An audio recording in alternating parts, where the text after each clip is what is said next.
Hello friends, welcome to Jayalakshmi lifestyle ಚಾನಲ್ಗೆ.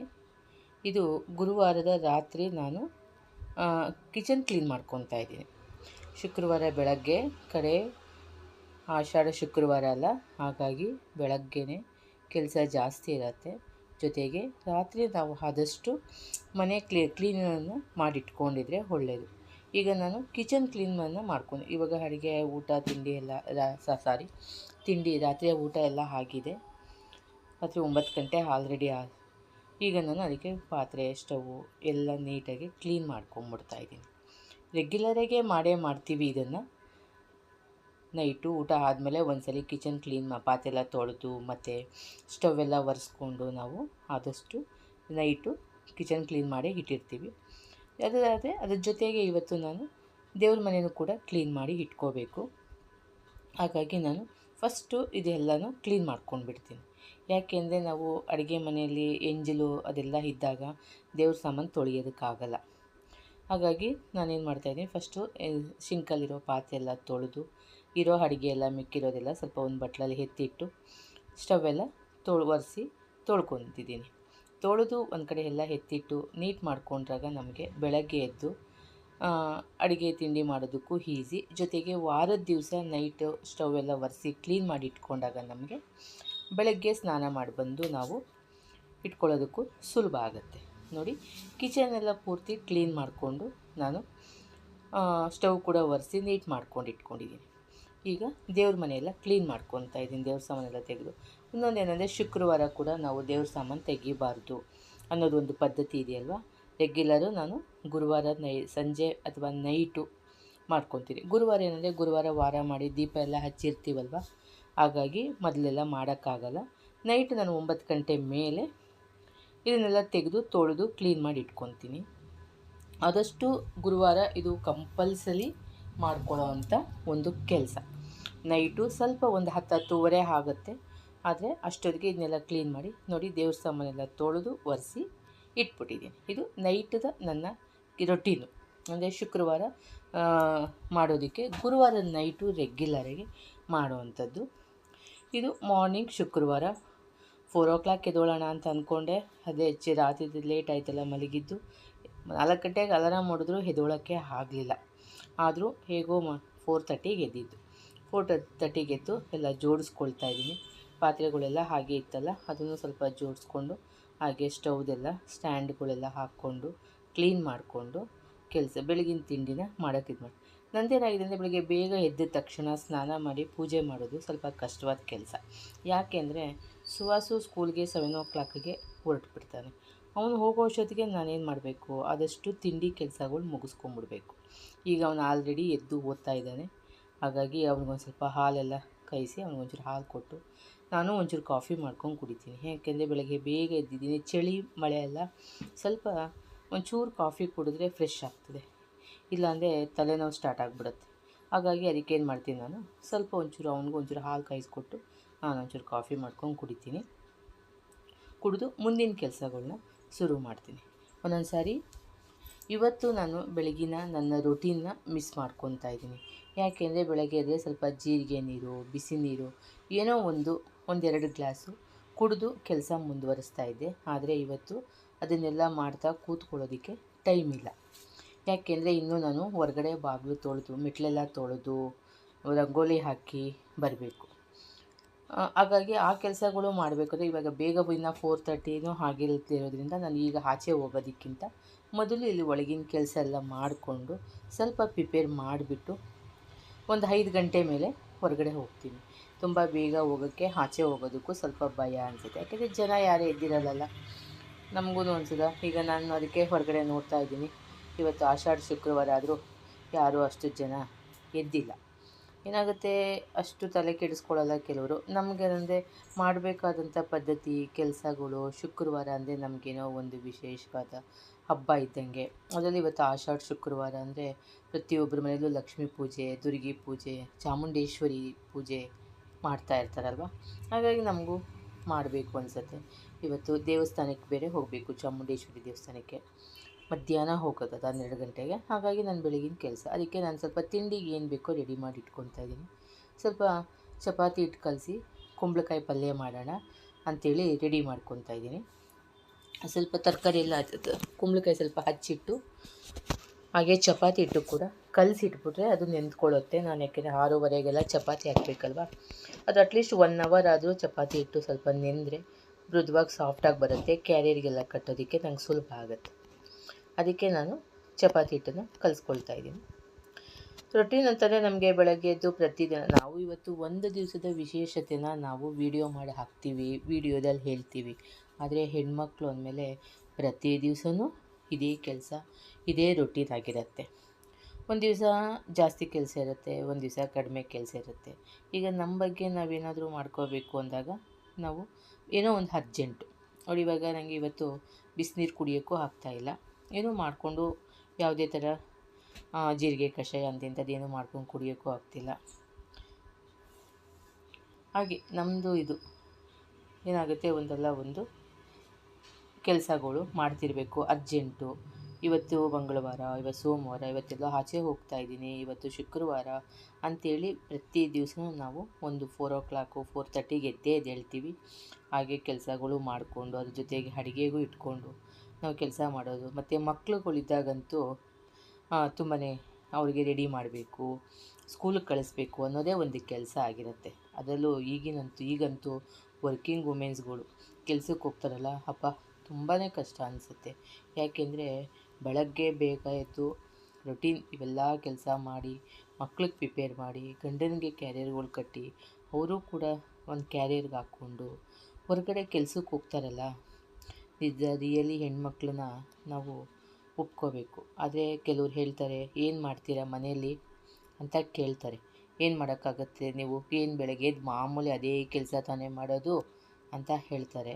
ಆದರೆ working women's ಹೊರಗಡೆ ಹೋಗಿ ದುಡಿದ್ರು ಮನೆಯಲ್ಲಿರೋ ಹೆಂಗಸು ಕೂಡ ಅಷ್ಟೇ ಕೆಲಸ ಮಾಡ್ತಿರ್ತಾಳೆ.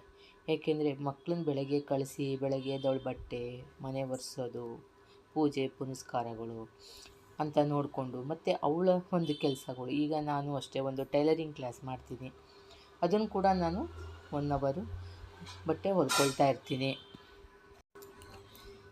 ನನಗೇನು ಅನಿಸುತ್ತೆ ಅಂದರೆ, ಲೇಡೀಸ್ ಮತ್ತು ವುಮೆನ್ನು ಹೆಂಗಸು ಪ್ರತಿದಿನವೂ ಅವಳದು ಒಂದೇ ರೊಟೀನ್ ಕೆಲಸ ಆದ್ರೂ ಪ್ರತಿ ದಿವಸ ಅದನ್ನು ಹೇಗೆ ನಿಭಾಯಿಸ್ಕೊಂಡು ಹೋಗಬೇಕು, ಯಾವ ಥರ ಮಾಡಬೇಕು, ಮಕ್ಳಿಗೆ ಏನು ಇಷ್ಟ ಇರುತ್ತೆ, ಅವ್ರಿಗೇನು ಮಾಡಬೇಕು, ಗಂಡಂಗೆ ಏನು ಇಷ್ಟ ಇರುತ್ತೆ, ಅವ್ರಿಗೆ ಯಾವ ಥರ ಕೊಡಬೇಕು ಅನ್ನೋದನ್ನು ಅವಳು ಪ್ರತಿಯೊಂದು ಪ್ರಿಪೇರ್ ಮಾಡ್ಕೋತಾ ಇರಬೇಕು. ಈಗ ನಾಳೆ ತಿಂಡಿಗೆ ಒಂದು ಬೇಕಾ, ಅದಕ್ಕೇನು ಬೇಕು, ಅಕ್ಕಿ ನೆನೆ ಹಾಕಬೇಕಾ, ನಾವೇನಾದರೂ ಕೆಲಸ ಅದಕ್ಕೇನಾದ್ರು ತರಕಾರಿ ರೆಡಿ ಮಾಡ್ಕೋಬೇಕಾ, ಬೆಳಗಿನ ತಿಂಡಿಗೆ ಏನು ಮಾಡೋದು, ಮಕ್ಕಳು ಸ್ಕೂಲ್ಗೆ ಏನು ಕ್ಯಾರಿಯರ್ ಕಟ್ಟೋದು, ಅದಕ್ಕೇನಾದರೂ ಬೇಕಾಗಿರೋದನ್ನು ಹಿಂದಿನ ದಿವಸ ರೆಡಿ ಮಾಡಿ ಇಟ್ಕೋಬೇಕು. ಮತ್ತು ವೀಕ್ಲಿ ಏನು ಬೇಕು ಅದನ್ನು ರೆಡಿ ಮಾಡಿ ಇಟ್ಕೋಬೇಕು. ಈಗ ಒಂದು ಪೇಸ್ಟ್ ಮಾಡ್ಕೋತೀರಾ, ಒಂದು ಪೌಡರ್ ಮಾಡ್ಕೋಬೇಕಾ, ಸಾಂಬಾರು ಪೌಡ್ರು, ವಾಂಗಿಬಾತ್ ಪೌಡ್ರು, ಯಾವುದೇ ಒಂದು ಮಾಡ್ಕೋಬೇಕಾದ್ರೂ ಅದನ್ನು ಮಾಡ್ಕೋಬೇಕು. ಆಮೇಲೆ ಮಕ್ಕಳು ಹೇಗೆ ಓದ್ತಿದ್ದಾರೆ, ಏನು ಮಾಡ್ತಿದ್ದಾರೆ ಅನ್ನೋದು ಗಮನ ಹರಿಸ್ಬೇಕು. ಇವತ್ತಿನ ಮಕ್ಕಳು ಸ್ವಲ್ಪ ಮೊಬೈಲ್ಗೆ ಅಡಿಕ್ಟ್ ಆಗಿರೋದ್ರಿಂದ ಆದಷ್ಟು ಅವ್ರನ್ನ ಅಬ್ಸರ್ವ್ ಮಾಡ್ತಾನೆ ಇರಬೇಕು, ಅವ್ರ ಕಡೆ ಗಮನ ಹರಿಸ್ತಾ ಇರಬೇಕು. ಅದರಲ್ಲೂ ಪುಟ್ಟ ಮಕ್ಕಳಿದ್ರಂತೂ ತಾಯಿನೇ ಹೋಮ್ವರ್ಕ್ ಮಾಡಿಸ್ಬೇಕು. ಅವಳು ಮನೆ ಕೆಲಸ ಮಾಡಲಿ, ಹೊರಗಡೆ ಹೋಗಿ ಕೆಲಸ ಮಾಡಲಿ, ಏನೇ ಮಾಡಲಿ, ಆದರೆ ಮಕ್ಕಳು ಹೋಮ್ವರ್ಕು, ಅವ್ರ ಮೇಡಮ್ ಏನು ಹೇಳ್ಕೊಟ್ಟಿದ್ದಾರೆ, ಮಕ್ಳಿಗೆ ಏನು ಪ್ರಿಪೇರ್ ಮಾಡಬೇಕು, ಬೆಳಗ್ಗೆ ಯಾವ ಟೆಸ್ಟ್ ಇದೆಯಾ, ಅವ್ರು ಏನಾದರೂ ಕೆಲಸ ಮಾಡಬೇಕಾ. ನಾವು ಸ್ಕೂಲಿಗೆ ಕಳಿಸ್ಬೇಕಾದ್ರೆ ಸುಮ್ಮನೆ ಮಕ್ಳನ್ನ ಸ್ಕೂಲಿಗೆ ಕಳ್ಸೋಕ್ಕಾಗತ್ತಾ? ಅವತ್ತಿನ ಅವ್ರ ಬುಕ್ಕು, ಪೆನ್ಸಿಲು, ರಬ್ಬರು ಎಲ್ಲ ತೊಗೊಂಡಿದ್ದಾರಾ, ಅವರು ನೋಟ್ಸ್ ಬುಕ್ ಇಟ್ಕೊಂಡಿರ್ತಾರ, ನಿನ್ನೆ ಹೋಮ್ವರ್ಕ್ ಕೊಟ್ಟಿದ್ದನ್ನ ನಾನು ರಾತ್ರಿ ಮಾಡಿಸಿಟ್ಟಿದ್ದೀನ, ಇದೆಲ್ಲ ನೋಡಿ ಅವರು ರೆಡಿ ಮಾಡಿ ಮಕ್ಕಳನ್ನ ಬೆಳಗ್ಗೆ ಸ್ಕೂಲಿಗೆ ಕಳಿಸ್ಬೇಕು.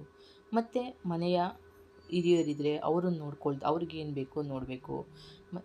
ಈ ಕೆಲಸ ಎಲ್ಲ ಮುಗಿಸಿ ಮತ್ತೆ ಮಧ್ಯಾಹ್ನದ ಅಡುಗೆ ಏನು ಅಂತ ಚಿಂತೆ ಮಾಡಬೇಕು. ಅದನ್ನು ಕೂಡ ಅದಕ್ಕೆ ಬೇಕಾದಂಥ ವ್ಯವಸ್ಥೆ ಮಾಡ್ಕೋಬೇಕು. ಈಗ ಬೆಳಗಿನ 4 ಗಂಟೆಗೆ ಎದ್ದೇಳಿ, 4:15ಗೆ ಎದ್ದೇಳಿ, 5 ಗಂಟೆಗೆ ಎದ್ದೇಳಿ, ಆದರೆ ಕೆಲಸಗಳಲ್ಲಿ ಯಾವುದೂ ಕಡಿಮೆ ಇರಲ್ಲ, ಆಯಿತಾ? ಪ್ರತಿ ದಿವಸವೂ ಅದೇ ಕೆಲಸ, ಅದೇ ಪ್ರಿಪ್ರೇಷನ್ನು, ಅದೇ ಜವಾಬ್ದಾರಿಯುತವಾದ ಕೆಲಸಗಳು, ಅದನ್ನು ನಾವು ಮಾಡುತ್ತಾ ಇರ್ತೀವಿ. ಆದರೆ ಏನಂತಾರೆ, ಏನು ಮಹಾ ಕೆಲಸ ಮಾಡ್ತೀರಾ ಮನೆಯಲ್ಲಿ ನೀವು, ಏನು ಒಂದು ಅಡುಗೆ, ಒಂದು ತಿಂಡಿ ಅಷ್ಟೇ ತಾನೇ ಮಾಡೋದು ಅಂತಾರೆ. ಆದರೆ ಅವಳಿಗೆ 1 ಸೆಕೆಂಡು ಕೂರೋದಕ್ಕೆ ಆಗೋದಿಲ್ಲ. ಹಾಗೆ ನಾನಿಲ್ಲಿ ಒಂದು ಕುಂಬಳಕಾಯಿ ಪಲ್ಯಕ್ಕೆ ಒಂದು ಬಾಣಲಿಗೆ ಎಣ್ಣೆ, ಸಾಸಿವೆ, ಕಡಲೆಬೇಳೆ, ಉದ್ದಿನಬೇಳೆ, ಹಾಗೆ ಹಸಿಮೆಣ್ಸಿನ್ಕಾಯಿ, ಒಂದು ಈರುಳ್ಳಿ, ಕರಿಬೇವು ಇದೆಲ್ಲ ಹಾಕ್ಕೋಬೇಕು. ಆ್ಯಕ್ಚುಲಿ ಕರಿಬೇವು ಖಾಲಿ ಆಗಿದೆ, ನಾನು ಕರಿಬೇವು ಹಾಕಿಲ್ಲ. ಯಾಕೆಂದರೆ ನೋಡಿ, ಒಂದೊಂದು ವಸ್ತು ಇಲ್ಲ ಅಂದ್ರೂ ನಾವು ಅಡ್ಜಸ್ಟ್ ಮಾಡಿ ಅಡುಗೆ ಮಾಡಬೇಕು. ಎಲ್ಲ ಐಟಮ್ಸು ಹಾಕೇ ಅಡುಗೆ ಮಾಡಬೇಕು ಅನ್ನೋದಕ್ಕಿಂತ ಒಂದೊಂದು ಶಾರ್ಟೇಜ್ ಆದ್ರೂ ಒಂದು ಹೆಣ್ಣು ಅದನ್ನು ಮ್ಯಾನೇಜ್ ಮಾಡೋಷ್ಟು ಕಲ್ತಿರ್ತಾಳೆ. ಆಯಿತಾ? ಎಲ್ಲ ಪ್ರತಿಯೊಂದು ಹದ ಮಾಡಿ ನಾವು ಅಡುಗೆ ಮಾಡಲ್ಲ. ಇಲ್ಲದೇ ಇದ್ದರೂ ಒಂದು ವಸ್ತು ಇಲ್ಲದೇ ಇದ್ದರೂ ಕೂಡ ಅದೇ ರುಚಿ ಕೊಡುವಂಗೆ ಅಡುಗೆ ಕೂಡ ಮಾಡ್ತೀವಿ. ಈಗ ನಾನೊಂದೆರಡು ಟೊಮೊಟೊ ಹಾಕಿ ತಿರುಗಿಸ್ಕೊಂಡೆ. ಸ್ವಲ್ಪ ಟೊಮೊಟೊ ಈರುಳ್ಳಿ ಮೆತ್ತಗಾಗೋದಕ್ಕೆ ಸ್ವಲ್ಪ ಉಪ್ಪು ಹಾಕ್ಕೊಳ್ಳೋಣ. ಟೊಮೊಟೊ ಈರುಳ್ಳಿ ಹಾಕಿ ಸ್ವಲ್ಪ ಉಪ್ಪು ಹಾಕಿದ್ರೆ ಬೇಗ ಮೆತ್ತಗಾಗುತ್ತೆ. ಹಾಗೆ ಈಗ ನಾವು ಅದು ಕುಂಬಳಕಾಯಿ ಸಣ್ಣಕ್ಕೆ ಹೆಚ್ಚಿಟ್ಕೊಂಡಿದ್ನಲ್ಲ ಅದನ್ನು ಕೂಡ ಹಾಕಿ ಮಿಕ್ಸ್ ಮಾಡ್ಕೊಳ್ತೀನಿ. ಇದು 1-2 ನಿಮಿಷ ಬೇಕಾಗುತ್ತೆ ನಿಮಗೆ ಈರುಳ್ಳಿ ಟೊಮೊಟೊ ಸ್ವಲ್ಪ ಮೆತ್ತಗಾಗೋದಕ್ಕೆ. 1-2-3 ಸಲ ತಿರುಗಿಸ್ಕೊಳ್ತಾ ಇರಬೇಕು. ಈಗ ಹೆಚ್ಚಿಟ್ಟಿರುವಂಥ ಕುಂಬಳಕಾಯಿ ಹಾಕೋಣ. ಇದನ್ನು ಅಷ್ಟೇ, ಒಬ್ಬರಿಗೆ ಕುಂಬಳಕಾಯಿ ಪಲ್ಯ ಇಷ್ಟ ಆಗುತ್ತೆ, ಒಬ್ಬರಿಗೆ ಇಷ್ಟ ಆಗೋಲ್ಲ. ಆಗ ಅದಕ್ಕೊಂಚೂರು ಚಟ್ನಿ ಕೂಡ ನಾವು ಮಾಡಿಟ್ಕೋಬೇಕು. ಕೆಲವರು ಇದನ್ನು ವಾಯಿ ಆಗುತ್ತೆ ಅಂತ ಇಷ್ಟಪಡೋದಿಲ್ಲ. ಏನು ಮಾಡೋದು ಅವಾಗ? ಮನೇಲಿರೋ 3 ಮತ್ತೊಂದು 4 ಜನಕ್ಕೆ ನಾವು ಅಡುಗೆ ಮಾಡುವಾಗ ಜೊತೆಗೆ ಒಂದು ಚಟ್ನಿ ಅಂತಲೂ ಮಾಡಿಟ್ಕೊಂಡ್ರೆ ಯಾರಿಗೆ ಏನು ಇಷ್ಟನೋ ಅದನ್ನು ಹಾಕ್ಕೊಡ್ತೀವಿ. ಏಕೆಂದರೆ ನಾವು ಪ್ರತಿಯೊಬ್ಬರಿಗೂ ಯಾರಿಗೆ ಏನಾಗುತ್ತೆ ಇದು ತಿಂದರೆ, ಒಬ್ಬರಿಗೆ ವಾಯಿ ಅಂತಾರೆ, ಒಬ್ಬರು ಆಲೂಗೆಡ್ಡೆ ತಿನ್ನಲ್ಲ ಅಂತಾರೆ, ಒಬ್ಬರು ಬದನೆಕಾಯಿ ತಿನ್ನಲ್ಲ ಅಂತಾರೆ, ಒಬ್ಬರು ಕುಂಬಳಕಾಯಿ ತಿನ್ನಲ್ಲ ಅಂತಾರೆ. ಹಾಗಾಗಿ ಮನೇಲಿ ಪ್ರತಿಯೊಬ್ಬರ ಇಷ್ಟಗಳಿಗೂ ಪ್ರತಿಯೊಬ್ಬರಿಗೂ ಎಲ್ತ್ಗೆ ಉಪಯೋಗ ಆಗೋ ಥರನೂ ನಾವು ಮಾಡಬೇಕು ಅಡುಗೆಗಳ್ನ. ಇಲ್ಲ ಒಂದೇ ಥರ ಏನೋ ಒಂದು ಮಾಡಿಬಿಡೋಣ ಅಂತ ಆಗಲ್ಲ. ಯಾಕೆಂದರೆ ಇವನ್ನೆಲ್ಲ ನಾವು ಯೋಚನೆ ಮಾಡ್ತೀವಿ. ಈಗ ನಮ್ಮ ಮನೇಲೂ ಅಷ್ಟೇ, ನಮ್ಮ ಯಜಮಾನ್ರು ಕುಂಬಳಕಾಯಿ ಪಲ್ಯ ತಿನ್ನಲ್ಲ. ಅವರಿಂದ ನಾವು ಮಾಡೋಕ್ಕೋಗಲ್ಲ ಜಾಸ್ತಿ, ಆದರೂ ನಮಗಿಷ್ಟ ಅಲ್ವಾ ಅಂತ ಮಾಡ್ತೀನಿ. ಅದ್ರ ಜೊತೆ ಒಂದು ಚಟ್ನಿ ಏನಾದರೂ ಮಾಡ್ತೀನಿ. ಅಂದರೆ ಇವತ್ತು ಶುಕ್ರವಾರ ಮಾಡ್ತಾಯಿದ್ದೀನಿ. ಇನ್ನು ಪೂಜೆ ಅವೆಲ್ಲ ನೋಡಿಕೊಂಡು ಚಟ್ನಿಗೆ ಪ್ರಿಪೇರ್ ಮಾಡ್ಕೊಳ್ತೀನಿ. ಈಗ ಅದನ್ನು ಸ್ವಲ್ಪ ಬೇಯಕ್ಕಿಟ್ಕೊಂಡು, ಅದೇ ಕುಂಬಳಕಾಯಿ ಕೂಡ ಬೇಗ ಆಗೋಗುತ್ತೆ, ಹಾಗಾಗಿ ಅದನ್ನು ಬೇಯಿಸ್ಕೊಳ್ತಿದ್ದೀನಿ. ನಿಮಗೆ ಅದಕ್ಕೆ ನೀರು ಕೂಡ ಹಾಕೋದು ಬೇಕಾಗಿಲ್ಲ. ಏಕೆಂದರೆ ಎಣ್ಣೆಯಲ್ಲೇ ಕುಂಬಳಕಾಯಿ ಬೇಗ ಸಾಫ್ಟ್ ಆಗೋಗೋದ್ರಿಂದ ನಿಮಗೆ ಬೇಗ ಬೆಂದೋಗುತ್ತೆ. ಮುಚ್ಚಿಟ್ಬಿಟ್ರಂತೂ ಒಂದು 5 ಮಿನಿಟ್ಸಲ್ಲಿ ಪಲ್ಯ ಆಗುತ್ತೆ. ಸ್ವಲ್ಪ ಅದಕ್ಕೊಂಚೂರು ಕಾಯಿ ತುರಿ, ಸ್ವಲ್ಪ ಕೊತ್ತಂಬರಿ ಸೊಪ್ಪು ಉದುರಿಸಿದ್ರೆ ಪಲ್ಯ ರೆಡಿ ಆಯಿತು. ಆ್ಯಕ್ಚುಲಿ ನಾನು ಇದನ್ನೆಲ್ಲ ಹೆಚ್ಚಿಟ್ಟು ಚಪಾತಿ ಹಿಟ್ಟು ಕಲಸಿಟ್ಬಿಟ್ಟು ಹೊರಗಡೆ ಹೋಗಿ ಬಾಗಿಲು ಮೆಟ್ಲೆಲ್ಲ ತೊಳೆದು ಫಸ್ಟ್ ಫ್ಲೋರಿಂದ ಎಲ್ಲ ತೊಳ್ಕೊಂಡು ಹೊರಗಡೆ ರಂಗೋಲಿ ಹಾಕಿಬಿಟ್ಟು ನಾನು ಬಂದು ಮತ್ತೆ ತಿಂಡಿ ಕೆಲಸನ ಕಂಟಿನ್ಯೂ ಮಾಡ್ತಾಯಿದ್ದೀನಿ. ಈಗ ಆಗಲೇ 6:45 ಆಗಿದೆ. ನಾನು ಟೈಮಿಂಗ್ಸನ್ನು ನಿಮಗೆ ತೋರಿಸ್ತಾ ಇಲ್ಲ, ಹೇಳ್ತಾ ಇದ್ದೀನಿ ಬೆಳಗಿನ ಟೈಮಿಂಗ್ಸಲ್ಲಿ ನಾವೇನೇನು ಕೆಲಸ ಮಾಡ್ತೀವಿ ಅಂತ. ಇದ್ರ ಮಧ್ಯದಲ್ಲಿ ನಾವು ಆಗಲೇ ಹಾಸಿಗೆ ಎಲ್ಲ ಎತ್ತಿಟ್ಟು ಬೆಡ್ಶೀಟ್ ಮಡಚಿಟ್ಟು ಹೊರಗಡೆ ಹೋಗಿ ರಂಗೋಲಿ ಎಲ್ಲ ಹಾಕಿಟ್ಟು ಹೊರಗಡೆದೆಲ್ಲ ತೊಳೆದು ಕ್ಲೀನ್ ಮಾಡಿ ಬಂದು ಈಗ ಅವ್ನಿಗೆ ತಿಂಡಿಗೆ ಬೇಕಾಗಿರೋದನ್ನು ನಾನು ರೆಡಿ ಮಾಡ್ಕೊತಾ ಇದ್ದೀನಿ. ಹಾಗೆ ಕ್ಯಾರಿಯರು ರೆಡಿ ಮಾಡಿಟ್ಟು ಈಗಾಗಲೇ 7:15 ಸ್ಕೂಲ್ಗೆ ಸುಹಾಸ್ ಹೊರಟ. ಅಷ್ಟೊತ್ತಿಗೆ ಅವನಿಗೆ ರೆಡಿ ಮಾಡಿಕೊಟ್ಟು ನಾನು ಸ್ನಾನ ಕೂಡ ಮಾಡ್ಕೊಂಡು ಬಂದೆ. ಆ್ಯಕ್ಚುಲಿ ನಾನು ಬೇಗ ಮಾಡಬೇಕು ಅಂತ ಅಂದ್ಕೊಂಡೆ. ಇವತ್ತು ಹೇಳಿದ್ನಲ್ಲ, ಬೆಳಗ್ಗೆ ಎದ್ದಿದ್ದು 4:15, ಕೆಲಸಗಳು ಆಗಲಿಲ್ಲ. ಇನ್ನು ಇದನ್ನೆಲ್ಲ ಒರೆಸ್ಕೊಂಡು ಗುಡಿಸಿ ಅದೆಲ್ಲ ಮುಗಿಸಿ ಸ್ನಾನ ಮಾಡಬೇಕಲ್ವ. ಸ್ನಾನ ಮಾಡಿಬಿಟ್ಟು ನಾನು ಹೇಗೆ ಮನೆ ಕ್ಲೀನ್ ಮಾಡೋಕ್ಕಾಗಲ್ಲ. ಮನೆ ಕ್ಲೀನ್ ಮಾಡಿಕೊಂಡೆ ಮಾಡ್ಕೋಬೇಕು. ಹಾಗೆಯೇ ಸ್ವಲ್ಪ ನೈವೇದ್ಯಕ್ಕೆ ನಾನು ಪೊಂಗಲ್ ಕೂಡ ಮಾಡಿಕೊಂಡೆ. ಏಕೆಂದರೆ ಈಗ ಚಾಮುಂಡೇಶ್ವರಿ ಅಮ್ಮನಿಗೆಲ್ಲ ನಾವು ಬೆಲ್ಲದನ್ನ ಮಾಡಿಟ್ಟರೆ ನೈವೇದ್ಯಕ್ಕೆ ತುಂಬ ಒಳ್ಳೆಯದು. ಸರಿ, ಹಾಗಾಗಿ ನಾನೇನು ಮಾಡಿದೆ, ಸ್ವಲ್ಪ ನೈವೇದ್ಯಕ್ಕೆ ಬೆಲ್ಲದನ್ನ ಮಾಡಿಟ್ಕೊಂಡೆ. ಹಾಗೆ ಸ್ವಲ್ಪ ನಾನು ದೀಪಕ್ಕೂ ಕೂಡ ತುಪ್ಪನ ಕಾಯಿಸಿಟ್ಕೊಂಡಿದ್ದೆ. ಮನೆಯಲ್ಲೇ ತೆಗೆದಿರೋ ಬೆಣ್ಣೆಯಿಂದ ತುಪ್ಪ ರೆಡಿ ಮಾಡಿಟ್ಕೊಂಡು ಇದ್ದೆ. ಅದಕ್ಕೆ ತುಪ್ಪ ನಾವು ದೇವರಿಗೆ ತುಪ್ಪ ಯೂಸ್ ಮಾಡ್ತೀವಿ ಅಂದಾಗ ಯಾವುದೇ ಥರ ಉಪ್ಪು ಮೆಣಸು ಅಂಥದ್ದೇನು ಯೂಸ್ ಮಾಡಬಾರ್ದು. ನಾವು ರೆಗ್ಯುಲರಾಗಿ ಬೆಣ್ಣೆ ಕಾಯಿಸಿದ್ರೆ ನಾವೇನು ಮಾಡ್ತೀವಿ, ಅದಕ್ಕೆ ಮೆಂತ್ಯ, ಮೆಣಸು, ಉಪ್ಪು ಎಲ್ಲ ಪುಡಿ ಮಾಡಿ ಹಾಕ್ತೀವಿ ಅಲ್ವಾ. ಅದೇ ದೇವ್ರಿಗೆ ಹಚ್ಬೇಕಾದಾಗ ಅದೇನು ಹಾಕ್ತಂತ ಹಾಗೆ ಕಾಯಿಸಿ ಇಟ್ಕೋಬೇಕು. ಎಲ್ಲ ರೆಡಿ ಮಾಡಿ ಇಟ್ಬಿಟ್ಟು ಬಂದು ನಾನೀಗ ದೇವ್ರ ಮನೇನ ಕ್ಲೀನ್ ಮಾಡ್ಕೊತಾ ಇದ್ದೀನಿ.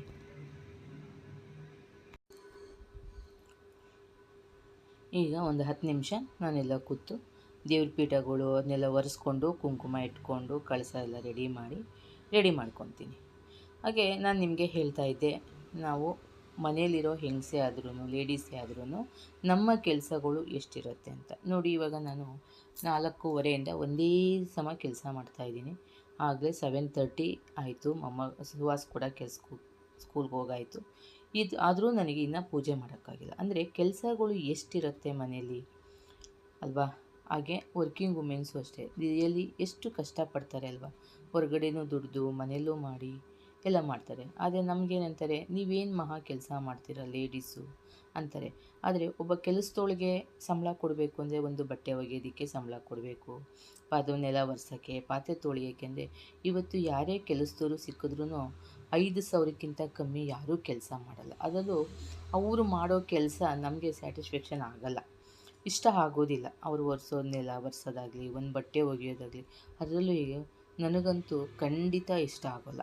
ನನಗೆ ಯಾರೇ ಕೆಲಸದವ್ರನ್ನ ಕರೆದು ಬಂದು ಇಟ್ಕೊಂಡ್ರು ಅವರು 3 ದಿವಸ ಇರಲ್ಲ. ಯಾಕೆಂದರೆ ಅಕ್ಕ ನಿಮಗೆ ಯಾವುದೂ ಇಷ್ಟ ಆಗಲ್ಲಕ್ಕ, ಕ್ಲೀನ್ ಇದಾಗಲ್ಲಕ್ಕ ಅಂತಾರೆ. ಯಾಕೆ ಅವರು 10 ನಿಮಿಷದಲ್ಲಿ ಬಟ್ಟೆ ಒಗೆದು ಹಾಕ್ಬಿಡ್ತಾರೆ. ಅದೇ ನಾನು ವಾಶ್ ಮಾಡೋಕ್ಕೋದ್ರೆ 1 ಅವರ್ ಆಗುತ್ತೆ. ಅದೇ ನಾವು ಪಾತ್ರೆ ತೊಳೆಯೋದು ನಾವು ತೊಳ್ಕೊಂಡ್ರೇ ಇಷ್ಟ, ಅದು ಬೇರೆಯವ್ರು ತೊಳೆದು ಇಡೋದು ನಂಗೆ ಅಷ್ಟು ಇಷ್ಟ ಆಗಲ್ಲ. ಆ ಥರ ನಾವು ಅವಾಗ ಅದೆಲ್ಲ ನಮಗಿಲ್ಲಿ ಮನೇಲಿ ನಾವು ಉಳಿತಾಯ ಮಾಡ್ತೀವಿ ಅಲ್ವಾ. ಈಗ ಮನೇಲಿ ಉಳಿತಾಯ ಮಾಡಬೇಕು ಅಂತಾರಲ್ವ. ಈಗ ನಾನು ಯಾವುದೇ ಥರ ಕೆಲಸದವ್ರನ್ನ ಇಟ್ಕೊಂಡಿಲ್ಲ.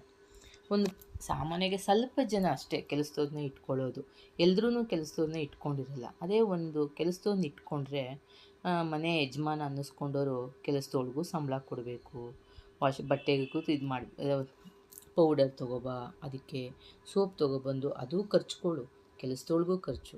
ಈಗ ಮಕ್ಕಳು ನೋಡ್ಕೊಳ್ಳೋಕ್ಕೆ, ಈಗ ಮಕ್ಕಳನ್ನ ಟ್ಯೂಷನ್ಗೆ ಕಳಿಸೋದಕ್ಕೆ ಎಷ್ಟು ಎಕ್ಸ್ಟ್ರಾ ಖರ್ಚಿರುತ್ತೆ. ಅದೇ ಒಂದು ಮಹಿಳೆ ಮನೆ ಒಳಗಡೆ ಮಕ್ಕಳಿಗೆ ಓದಿಸ್ಕೊಂಡು ಮನೆ ಕೆಲಸ ಮಾಡಿಕೊಂಡು ಪ್ರತಿಯೊಬ್ಬರ ಆರೋಗ್ಯ ಇಷ್ಟ ನಿಷ್ಟಗಳನ್ನು ನೋಡಿಕೊಂಡು ಎಷ್ಟು ಕೆಲಸ ಮಾಡ್ತಾಳೆ. ಅದೆಲ್ಲ ಉಳಿತಾಯ ಅಲ್ವಾ.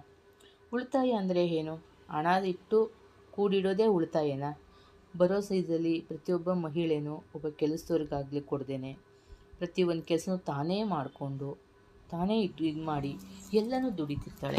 ಇವತ್ತು ನಾವು ಎಷ್ಟೇ ಬೇಗ ಇದ್ರೂ ಒಂದು ಕೆಲಸ, ಅಡುಗೆ ಕೆಲಸ ಎಲ್ಲ ಬೆಳಗಿನ ಕೆಲಸ, ಈಗ ಒಂದು ಅಡುಗೆ ಮತ್ತೆ ಅಡುಗೆ, ಮಧ್ಯಾಹ್ನದ ಊಟಕ್ಕೆ ಅಡುಗೆ ಮಾಡಬೇಕು, ಎಲ್ಲ ಮಾಡೋ ಅಷ್ಟೊತ್ತಿಗೆ ಒಂದು 2 ಗಂಟೆ ಹಾಗೇ ಹೋಗ್ಬಿಡುತ್ತೆ.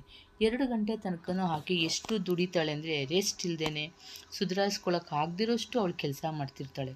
ಅದ್ರ ಬಗ್ಗೆ ಯಾರೂ ಏನೂ ಅಂದ್ಕೊಳ್ಳೋದಿಲ್ಲ. ಏನು ಮಹಾ ಕೆಲಸ ಮಾಡಿದ್ದಾರೆ ಅವರು ಅಂತಾರೆ. ಹೊರ್ಗಡೆ ಹೋಗಿ ಸಂಬಳ ತಂದರೆ ಮಾತ್ರನೇನಾ ಹೆಣ್ಣು ದುಡಿಮೆ ಅನ್ನೋದು? ಮನೇಲಿ ಮಾಡೋ ಕೆಲಸ ಅನ್ನೋದನ್ನ ದುಡಿಮೆ ಅಲ್ವಾ ಅದು? ಅದು ಸಂಪಾದನೆಯೇ ಅಲ್ವಾ? ಅದೇ ನಾನು ಹೇಳೋದು ಎಲ್ರಿಗೂ, ಯಾಕೆ ಮನೇಲಿರೋ ಮಹಿಳೆಗೆ ರೆಸ್ಪೆಕ್ಟ್ ಕೊಡಲ್ಲ? ಏನು ಮಹಾ ಕೆಲಸ ಮಾಡಿಬಿಡ್ತೀಯ ಅಂತ ಕೇಳ್ತಿರಲ್ಲ. ಇದೆಲ್ಲ ಮಾಡೋದ್ರಿಂದ ಇದು ಒಂದು ಸಂಪಾದನೆ, ನಿಮಗೆ ಉಳಿತಾಯ ಮಾಡಿಕೊಟ್ಟಾಗೆ ಅಲ್ವಾ. ಹಾಗೆ ನಾನು ಹೇಳೋದು, ಪ್ರತಿಯೊಂದು ಹೆಣ್ಣು ತನ್ನ ಜವಾಬ್ದಾರಿ, ತನ್ನ ಸಂಸಾರಕ್ಕಾಗಿ ತುಂಬ ದುಡಿತಾಳೆ. ಆಕೆಗೂ ಕೂಡ ಒಂದು ರೆಸ್ಪೆಕ್ಟ್ ಅನ್ನೋದು ಬೇಕು.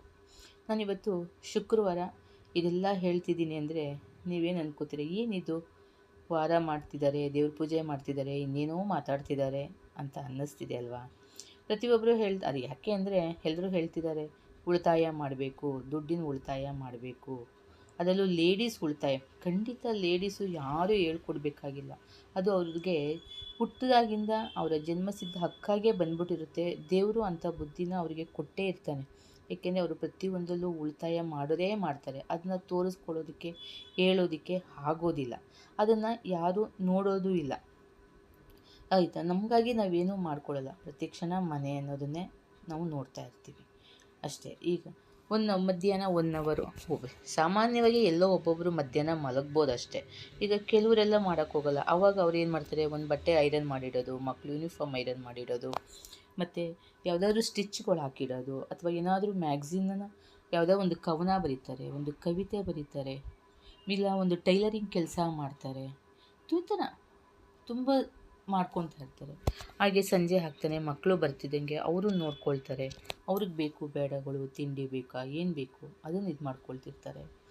ಮನೆಗೊಬ್ರು ಗೆಸ್ಟ್ ಬರ್ತಾರೆ, ಏನೋ ಒಂದು ಒಟ್ಟಿನಲ್ಲಿ ಹಾಗೆ ಬಿಡುವಿಲ್ಲದ ಕೆಲಸ ಮಾಡ್ತಾ ಇರ್ತಾರೆ.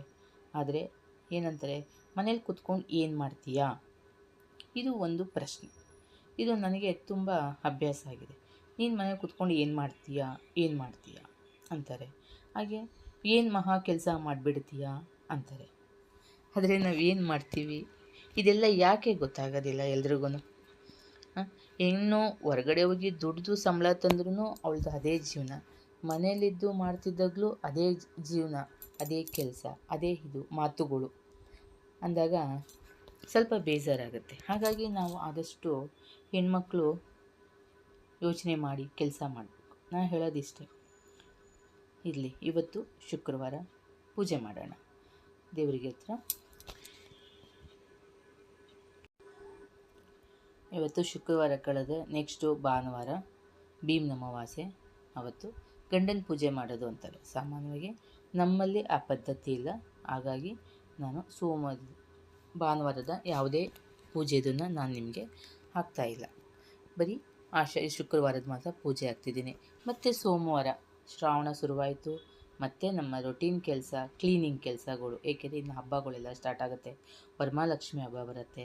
ಅದಕ್ಕೆ ಬೇಕಾದ ಪ್ರಿಪೇರ್ ಮಾಡ್ಕೋಬೇಕು. ಮನೆಯೆಲ್ಲ ಆದಷ್ಟು ಇವಾಗೆಲ್ಲ ಡೀಪ್ ಕ್ಲೀನ್ ಮಾಡ್ಕೋಬೇಕಾಗತ್ತೆ.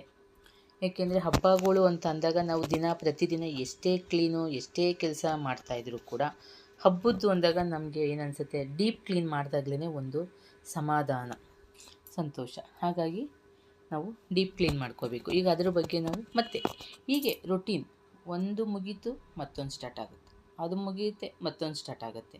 ಇದೇನಾಗುತ್ತೆ, ನಮಗೆ ಪ್ರತಿ ತಿಂಗಳು ಜಾನ್ವರಿ, ಫೆಬ್ರವರಿ, ಮಾರ್ಚ್ ಹೇಗೆ ನಾವು ತಿಂಗಳು ಚೇಂಜ್ ಮಾಡ್ತಾ ಹೋಗ್ತೀವೋ ಹಾಗೆ ಒಂದೊಂದು ತಿಂಗಳು ಬಂದಾಗಲೂ ಒಂದೊಂದು ಥರ ವ್ಯತ್ಯಾಸಗಳು, ಒಂದೊಂದು ಕೆಲಸಗಳು. ಈಗ ಮನೆ ಕ್ಲೀನಿಂಗ್ ಅನ್ನೋದು ಒಂದು ಕೆಲಸ, ಆಮೇಲೆ ಹಬ್ಬಗಳ ಆಚರಣೆಗಳಲ್ಲಿ ಅದಕ್ಕೆ ಪ್ರಿಪ್ರೇಷನ್ ಮಾಡ್ಕೊಳ್ಳೋದು ಒಂದು ಕೆಲಸಗಳು ಅಲ್ವಾ. ನಮಗೆ ರೆಸ್ಟ್ ಅನ್ನೋದು ಇರೋದೇ ಇಲ್ಲ. ಪ್ರತಿಯೊಂದನ್ನು ನಾವು ಅದಕ್ಕೆ ಬೇಕಾದಂಥ ನಾಳೆ ಹೇಗೆ ಮುಂದಿನ ತಿಂಗಳು ಇದಿದೆಯಲ್ಲಪ್ಪ ಅದಕ್ಕೆ ಹೇಗೆ ಪ್ರಿಪೇರ್ ಮಾಡ್ಕೋಬೇಕು, ಏನು ಪರ್ಚೇಸ್ ಮಾಡಬೇಕು, ಇವಾಗ ನಾವು ಲಕ್ಷ್ಮೀ ಪೂಜೆ ಅಂದಾಗ ಹೇಗೆ ಅಲಂಕಾರ ಮಾಡಬೇಕು, ಏನು ತಗೊಬರಬೇಕು, ಅದನ್ನು ಹೇಗೆ ಆಚರಣೆ ಮಾಡಬೇಕು, ಈ ಥರ ಎಲ್ಲ ಒಂದು ಪ್ಲ್ಯಾನಿಂಗ್ ಮಾಡ್ಕೊಳ್ಳೋ ಅಂಥದ್ದು ನಾವು ಮಾಡ್ತಾಯಿರ್ತೀವಿ.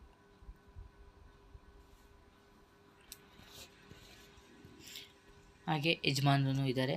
ಇನ್ನೇನು ಸುವಾ ಸ್ಕೂಲ್ಗೆ ಹೊರಟೋಗಿದ್ದಾನೆ. ನಾವಿಬ್ಬರೇ ಸರಿ ಪೂಜೆ ಮಾಡಿಬಿಟ್ಟು ತಿಂಡಿ ತಿನ್ನೋಣ ಅಂಥೇಳಿ ಪೂಜೆ ಮಾಡ್ತಾಯಿದ್ದೀವಿ. ಅದು ನೋಡಿ ಇಷ್ಟೊತ್ತು 9 ಗಂಟೆ ಹಾಗೆ ಆಗ್ತಾ ಬಂತು.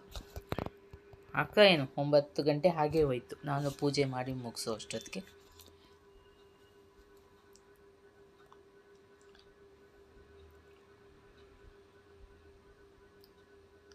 ಅರ್ಲಿ ಮಾರ್ನಿಂಗ್ ಆದರೆ ನಾನೇ ಪೂಜೆ ಮಾಡಿಬಿಡ್ತಿದ್ದೆ. ಹೇಗೂ ಕೆಲಸ ಆಗಲಿಲ್ವಲ್ಲ, ಒಟ್ಟಿಗೆ ಪೂಜೆ ಮಾಡೋಣ ಅಂತೇಳ್ಬಿಟ್ಟು ಯಜಮಾನರು ಕೂಡ ಪೂಜೆಗೆ ಬಂದರು. ಒಂದೇ ಸಲ ಪೂಜೆ ಮುಗೀತು. ಇದು ನನ್ನ ಆಷಾಢ ಕೊನೆಯ ಶುಕ್ರವಾರದ ಒಂದು ವ್ಲಾಗ್. ನನ್ನ ರೊಟೀನ್ ಏನು, ಕೆಲಸ ಏನು ಅಂತ ನಿಮಗೆ ಹೇಳಿದ್ದೀನಿ.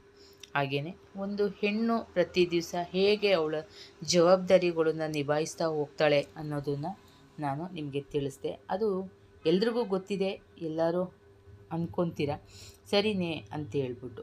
ಇನ್ನು ತುಂಬಾ ಇದೆ, ಒಂದು ಹೆಣ್ಣು ಮನೆಯಲ್ಲಿ ಮಾಡೋ ಅಂಥದ್ದು ಕೆಲಸಕ್ಕೆ ತುಂಬ ಇದೆ. ಅದಕ್ಕೆ ಸ್ಟಾಪ್ ಅನ್ನೋದೇ ಬರೋದಿಲ್ಲ ಅಲ್ವಾ. ಹಾಗೆ ನನ್ನ ಚಾನಲ್ನ ನೋಡ್ತಾಯಿರಿ. ನಿಮಗಿಷ್ಟ ಆದರೆ ಒಂದು ಲೈಕ್ ಕೊಡಿ.